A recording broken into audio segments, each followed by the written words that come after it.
Listen up, man. The world doesn't care about your excuses. It doesn't owe you any success, and it doesn't hand you out any respect. You either earn them or you get left behind. Because life isn't designed to pamper men, it's built to test them. And most, they fail. The hard truth most men refuse to hear, but most accept, is that you're either a man who commands his life or one who reacts to it. There is no in between. I've been through it all. I've been cheated on by girlfriends who didn't respect me at all.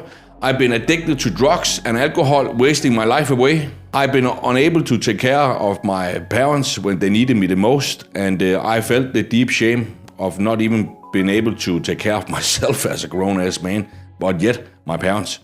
And now, in just 3 short years, I became a Dega millionaire, developed unshakable confidence, retired my mom, helped my dad out when he needed me the most, when he had cancer, and even supported my brother